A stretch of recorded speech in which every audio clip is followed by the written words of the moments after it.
তিলাওয়াতের ভাজে ভাজে সুরের অলংকার, এ কোরআন বাণী যে আল্লাহর, এ কোরআন বাণী যে আল্লাহর। আসসালামু আলাইকুম ওরহমতুল্লাহি ওবরাকাতুহু। আসুন্নাহ ফাউন্ডেশনের অনন্য আয়োজন সহজ সূত্রে কোরআন শিখির সপ্তম পর্বে আপনাকে স্বাগতম। প্রিয় শিক্ষার্থীবৃন্দ, গত ক্লাসে আমরা আরবি হরফের যে 22টি যুক্ত অক্ষর রয়েছে তার মধ্যে থেকে আমরা 14টি হরফের 3টি অবস্থান, ভিন্ন ভিন্ন অবস্থান জেনেছি। ভিন্ন ভিন্ন অবস্থানগুলো কি কি, শব্দের শুরুতে হরফগুলোর অবস্থান কি, কিভাবে লিখতে হয় এবং শব্দের মাঝে কিভাবে লিখতে হয় এবং শব্দের শেষে কিভাবে লিখতে হয়।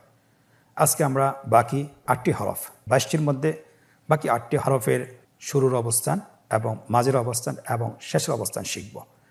স্ক্রিন দিকে লক্ষ্য করুন। ফা ফা হরফটি আমরা আগেই শিখেছি, কিন্তু ফা হরফটি শব্দের শুরুতে এবং শব্দের মাঝে শব্দের শেষে কিভাবে আসে সেটা আমাদেরকে জানতে হবে। ফায়ের 2টি অংশ, একটা হলো ডানের অংশ আর একটা হলো বায়ের অংশ। হরফটি যখন যুক্ত হয়ে আসে তখন আপনার বায়ের অংশটি অবশিষ্ট থাকে না, বায়ের অংশটিকে কেটে ফেলে দিতে হয় আর ডানের অংশটিকে অবশিষ্ট রাখতে হয়। আপনারা স্ক্রিনে দেখতে পাচ্ছেন ফায়ের শুরুর অবস্থান, শব্দের শুরুতে ফায়ের অবস্থান, শব্দের মাঝে ফায়ের অবস্থান এবং শব্দের শেষের ফায়ের অবস্থান। আমরা উদাহরণ দিয়েছি। শব্দের শুরুতে ফা কিভাবে লিখতে হয়, উদাহরণটি হলো ফা আইন লাম। শব্দের মাঝে ফা কিভাবে লিখতে হয়, উদাহরণটি দেখুন সিন ফা হা। ফাটাকে 2টি অক্ষরের সাথে, 2 দিকের অক্ষরের সাথে সংযুক্ত করে দেওয়া হয়েছে। শব্দের শেষের ফা কিভাবে লিখতে হয়, উদাহরণটি লক্ষ্য করুন নুন সদ ফা। আমরা গত ক্লাসেও বলেছিলাম যে প্রত্যেকটি অক্ষরে যখনই শব্দের শেষে আসে তার আসল রূপে আসে, কিন্তু শব্দের শুরুতে এবং মাঝে যখনই আসে তখন ভিন্ন রূপে আসে। আশা করছি আপনারা বুঝতে পেরেছেন। নিচের লাইনটিতে 3টি অবস্থান একসাথে দেখানো হয়েছে, যে ফাটি শব্দের শুরু এবং মাঝে এবং শেষে কীভাবে লিখতে হয়। এখন আমরা লেখাটা প্র্যাকটিস করব। ফার শুরুতে কিভাবে লিখব, মাঝে কিভাবে লিখব এবং শেষে কিভাবে লিখব। স্ক্রিনে দেখুন, শুরুতে শব্দের শুরুর ফা লেখা হচ্ছে এবং মাঝের ফা লেখা হচ্ছে এবং শেষের ফা লেখা হচ্ছে। আলহামদুলিল্লাহ। সম্মানিত দিনী ভাই ও বোনেরা, এখন আরেকটি হরফ শিখব, সেটা হলো কফ। আমরা জানি যে ফায়ের নুক্তা একটি, কিন্তু কফের নুক্তা 2টি। শব্দের শুরুতে কফ কিভাবে এসেছে, শব্দের মাঝে এবং শব্দের শেষে। উদাহরণ আমরা নিয়ে এসেছি। শব্দের শুরুর উদাহরণ কফ ডাল। দেখেন কফটাকে দালের সাথে কিভাবে সংযুক্ত করে লেখা হয়েছে। শব্দের মাঝের কফ, উদাহরণটি হলো বা কফ ইয়া। কফকে বায়ের সাথেও সম্পৃক্ত করা হয়েছে এবং ইয়ার সাথে সংযুক্ত করা হয়েছে। শব্দের শেষের কফ, উদাহরণটি হলো জ্যা হ্যা কফ। শেষের লাইনে 3টি অবস্থানকে একসাথে দেখানো হয়েছে, দেখুন কফ কফ কফ। আলহামদুলিল্লাহ, খুব সহজ। কফ হরফটি আমরা কিভাবে লিখব, ফায়ের মতো, শুধুমাত্র ফায়ের একটি নোক্তা আর কফের 2টি নোক্তা। শব্দের শুরুতে কফ লেখা হচ্ছে, শব্দের মাঝে কফ লেখা হচ্ছে এবং শব্দের শেষে কফ লেখা হচ্ছে। আলহামদুলিল্লাহ, সম্পন্ন হয়েছে। 22টি হরফের আরেকটি হরফ, সেটা হলো কাফ। কাফ হরফটিরও 3টি অবস্থান রয়েছে, শব্দের শুরু, শব্দের মাঝে এবং শব্দের শেষ। আপনারা স্ক্রিনে দেখতে পাচ্ছেন, উদাহরণ সহকারে দেওয়া আছে শব্দের শুরুতে কাফ কিভাবে আসে। দেখুন উদাহরণগুলো। শব্দের শুরুর কাফ, উদাহরণ হলো কাফ নুন, কাফ নুন। তাহলে কাফটা কিভাবে লিখতে হয় একটু লক্ষ্য করুন। শব্দের মাঝে কিভাবে কাফটা লিখতে হয়, উদাহরণটি দেখুন লাম কাফ মিম। এবং শব্দের শেষের কাফ তার পূর্ণরূপে আসবে, আপনারা দেখতে পাচ্ছেন উদাহরণটি ইয়া কাফ। নিচে 3টি অবস্থান একই সাথে দেখানো হয়েছে, দেখুন কাফ কাফ কাফ। অর্থাৎ এই হরফটি শব্দের শুরুতেও সংযুক্ত হয়ে আসে, শব্দের মাঝেও সংযুক্ত হয়ে আসে এবং শব্দের শেষেও সংযুক্ত হয়ে আসে। এখন আমরা কিভাবে লিখব হরফটি, আপনারা দেখুন শব্দের শুরুতে লেখা হয়েছে, শব্দের মাঝে লেখা সম্পন্ন হয়েছে এবং শব্দের শেষেও কাফটি লেখা হয়েছে এবং একসাথে শব্দের শুরু এবং মাঝে এবং শেষ হরফটি লেখা সম্পন্ন হয়েছে আলহামদুলিল্লাহ। যুক্ত হরফসমূহের আরেকটি হরফটির নাম হলো লাম। লাম হরফটি শব্দের শুরুতে কিভাবে আসে, শব্দের মাঝে কিভাবে আসে, শব্দের শেষে কিভাবে আসে আপনারা দেখুন। শব্দের শুরুর লাম, উদাহরণটি হলো ল্যাম আইন নুন, তাহলে লামকে পরবর্তী অক্ষরের সাথে যুক্ত করে দেওয়া হয়েছে। শব্দের মাঝের লাম, উদাহরণটি দেখুন খ ল্যাম কফ, লামটি মাঝখানে এবং তার পাশে দুটি অক্ষরের সাথে লামকে সংযোজন করে দেওয়া হয়েছে অথবা সংযুক্ত করে দেওয়া হয়েছে। শব্দের শেষের অবস্থান লামের, উদাহরণটি দেখুন হ্যাঁ ব্যা লাম, নিচে তিনটি অবস্থানকে একই সাথে দেখানো হয়েছে লাম লাম লাম। হরফটি আমরা কিভাবে লিখব? খুব সহজ, স্ক্রিনে দেখতে পাচ্ছেন শুরুর লাম লেখা হয়েছে, মাঝের লাম লেখা হয়েছে এবং শেষের লাম লেখা হয়েছে এবং তিন অবস্থান একই শব্দে দেখানো হয়েছে। দেখুন লেখা সম্পন্ন হয়েছে। সম্মানিত ভাই বোনেরা, যুক্ত হরফের আরও 4টি হরফ আছে, সেটা হলো মিম, নুন, হ্যাঁ, ইয়া। আমরা এক এক করে আপনাদেরকে দেখাবো যে এই হরফগুলো শব্দের শুরুতে কীভাবে আসে। বিশেষ করে মিম, আপনারা দেখতে পাচ্ছেন মিমের শব্দের শুরুতে একটু ভিন্ন রূপ ধারণ করেছে এবং মাঝেও ভিন্ন রূপ ধারণ করেছে এবং শেষে শুধুমাত্র আসল রূপটি এসেছে। উদাহরণগুলো লক্ষ্য করুন। আমরা শব্দের শুরুতে মিমের রূপ কিভাবে হয়। উদাহরণটি হলো মিম লাম কাফ। দেখেন মিমকে পরবর্তী অক্ষরের সাথে সংযুক্ত করা হয়েছে।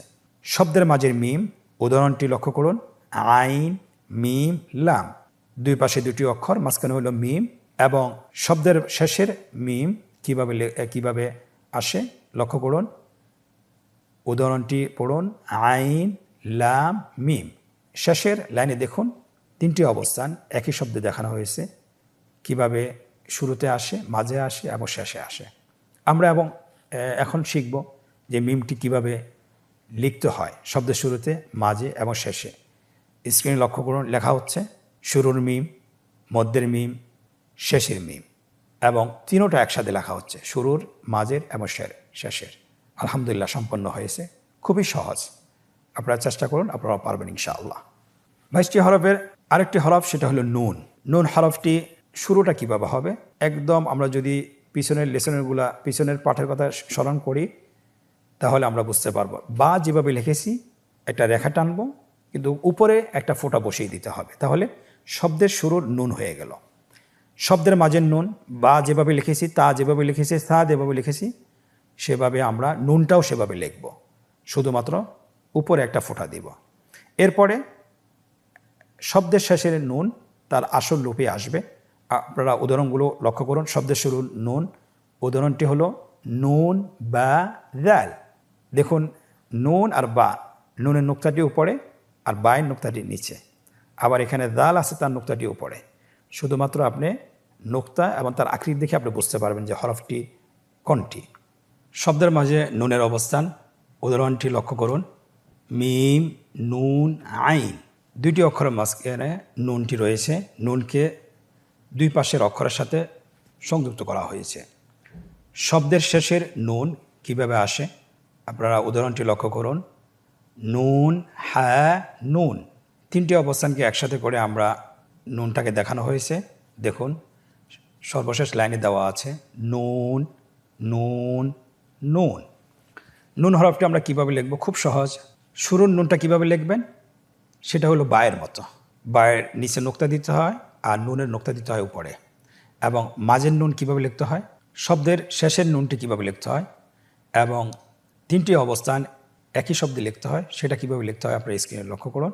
লেখা সম্পন্ন হয়েছে আলহামদুলিল্লাহ। 22টি যুক্ত হরফের শেষের 2টি হরফ হা এবং ইয়া। হাটি দেখানো হয়েছে, শুরুর হাটা ভিন্ন রূপে আসে, মাঝের হাটাও ভিন্ন রূপে আসে এবং শেষের হাওটা ভিন্ন রূপেও আসে। আপনারা দেখতে পাচ্ছেন। উদাহরণে আপনারা লক্ষ্য করুন শুরুর হা, হা ইয়া, হাটা কিভাবে লেখা হয়েছে এবং ইয়ার সাথে সংযুক্ত করা হয়েছে। মাঝের হা লক্ষ্য করুন, উদাহরণটি শিন হা ইয়া দাল, শিনের পরে হা হরফটি এসেছে এবং ইয়ার আগে হরফটি এসেছে, 2টি অক্ষরের সাথে সংযুক্ত করা হয়েছে কিভাবে। পরবর্তী অবস্থান, শব্দের শেষের অবস্থান। উদাহরণটি পড়ুন, আইন, নুন, হা। আমরা দেখতে পাচ্ছি যে 3টি অবস্থানে হায়ের ভিন্ন রূপে এসেছে, অর্থাৎ হায়ের অনেকগুলো রূপ রয়েছে, অনেকগুলো আকৃতি রয়েছে। আমরা যখন ইনশাআল্লাহ শব্দগুলো প্র্যাকটিস করব অথবা কোরআন যখন পড়ব, তখন আমরা প্রত্যেকটি রূপেই চিনব এবং আত্মস্থ করতে পারবো ইনশাআল্লাহ। হায়ের 3টি রূপ নিচে একই সাথে দেখানো হয়েছে, হা, হা, হা। হা কীভাবে লিখব? আমাদের বাম পাশের যে কলাম আছে সেখানে শব্দের শুরুতে কিভাবে লেখা হয় স্ক্রিনে লক্ষ্য করুন, লেখা হচ্ছে। শব্দের মাঝে, শব্দের শেষে এবং একই সাথে কিভাবে লিখতে হয়। আলহামদুলিল্লাহ, হা হরফটি লেখা সম্পন্ন হয়েছে। যুক্ত হরফের শেষ অক্ষর, শেষ হরফটি হলো ইয়া। শব্দের শুরুতে ইয়া কিভাবে আসে দেখানো হয়েছে, সেম বায়ের মতো। বায়ের নিচে একটা নোক্তা থাকে, এখানে 2টা নোক্তা হয়ে যাবে। শব্দের মাঝে কিভাবে আসে দেখুন, শব্দের শেষে কিভাবে আসে, পরিপূর্ণ বায়ের মতো। শেষের অবস্থানটি সবসময় তার আসল রূপে আসবে। শব্দের শুরুতে ইয়ার উদাহরণ দেখুন, ইয়া, ওয়াও, মিম। ইয়াটাকে ওয়াওর সাথে সংযুক্ত করা হয়েছে। শব্দের মাঝের উদাহরণ বা, ইয়া, আইন। বা এবং আইনের মাঝখানে ইয়াটাকে সংযুক্ত করা হয়েছে। শব্দের শেষের ইয়া উদাহরণটি লক্ষ্য করুন, ওয়াও, লাম, ইয়া। কিভাবে ইয়াটাকে লামের সাথে সংযুক্ত করা হয়েছে এবং একসাথে কিভাবে সংযুক্ত করা হয় দেখুন, ইয়া, ইয়া, ইয়া। শুরুর ইয়া এবং মাঝের ইয়া এবং শেষের ইয়া। ইয়া হরফটি আমরা কিভাবে লিখব আমরা আগেও শিখেছি। এখন আমরা আমাদেরকে শব্দের মাঝে কিভাবে লিখতে হয় অথবা শুরুতে কিভাবে লিখতে হয়, শেষে কিভাবে লিখতে হয় সেটা আমরা দেখাচ্ছি। স্ক্রিনে লক্ষ্য করুন, শব্দের শুরুর ইয়া লেখা হচ্ছে, শব্দের মাঝের ইয়া, শব্দের শেষের ইয়া এবং একত্রে 3টা ইয়া লেখা সম্পন্ন হয়েছে। আলহামদুলিল্লাহ। প্রিয় শিক্ষার্থীবৃন্দ, আমরা এখন একটি নতুন পর্বে প্রবেশ করব, একটি মজার পর্ব, আনন্দদায়ক পর্ব।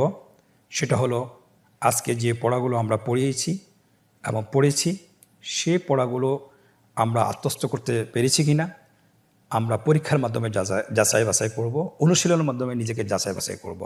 চলুন আমরা দেরি না করে আমরা শুরু করছি। প্রথম পর্বে আমাদেরকে বলা হয়েছে যে নিম্নোক্ত যুক্ত হরফগুলো সঠিকভাবে উচ্চারণ করুন। ডান দিক থেকে সবসময় শুরু করতে হয়। আরবি যে কোনো আয়াত, যে কোনো শব্দ, যে কোনো বাক্য সবসময় আমরা ডান দিক থেকে পড়া শুরু করব। আমরা ডান দিক থেকে শুরু করছি।